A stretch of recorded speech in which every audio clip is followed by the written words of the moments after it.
आई कधीच असं वागत नाही. पुरणपोळ्या पाठवलं तर सांगितलं का नाही तिने? मी फोन करूनच विचारते तिला मी.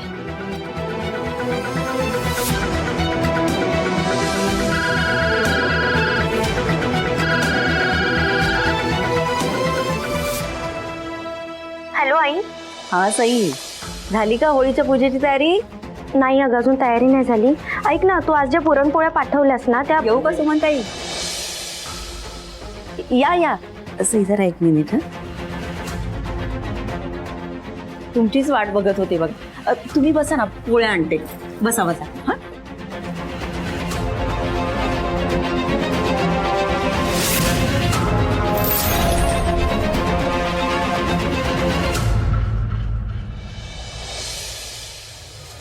हॅलो आई.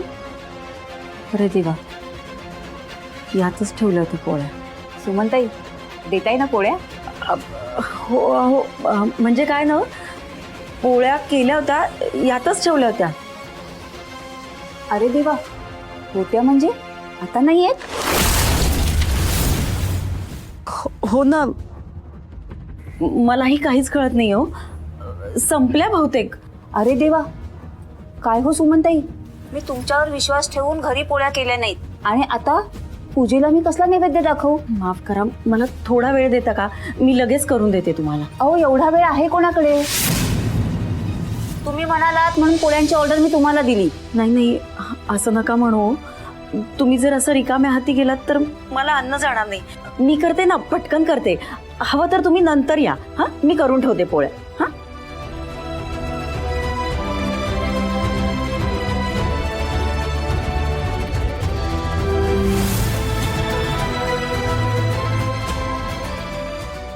सई, किती मजा आली ना आज. सिरियसली, तुमच्या आईच्या हातच्या पुरणपोळ्या म्हणजे अशा मेल्ट होतात.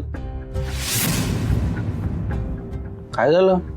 देवांश, आईने पुरणपोळ्यांची ऑर्डर घेतली होती ना, त्या सगळ्या पुरणपोळ्या मामीने अंजलीची बाजू सावरण्यासाठी इकडे पाठवून दिल्या. आता आईला सगळं ऐकून घ्यावं लागतंय तिकडे. अरे यार, म्हणजे आता सगळ्या पुरणपोळ्या परत करायला लागतील आईंना. हो ना, मामी आणि अंजलीमुळे आई परत तोंडघशी पडली आता. ठीक आहे, रिलॅक्स रिलॅक्स. तुम्ही एक काम करा, तुम्ही जा तिकडे आईंकडे, त्यांना हेल्प करा. जा. हो, पण आपल्या घरातली पूजा वगैरे सगळं ते राहिलं आम्ही ना? सगळं करतो ना मॅनेज, तुम्ही नका टेन्शन घेऊ. तुम्ही जा. नक्की? हो नक्की, इतका विचार नका करू. चला जा, निघा लवकर. जा, आम्ही करतो इकडे सगळं.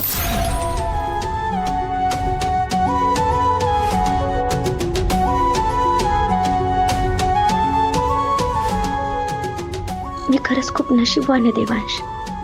ते मला तुमच्यासारखा समजूतदार लाईफ पार्टनर मिळाला.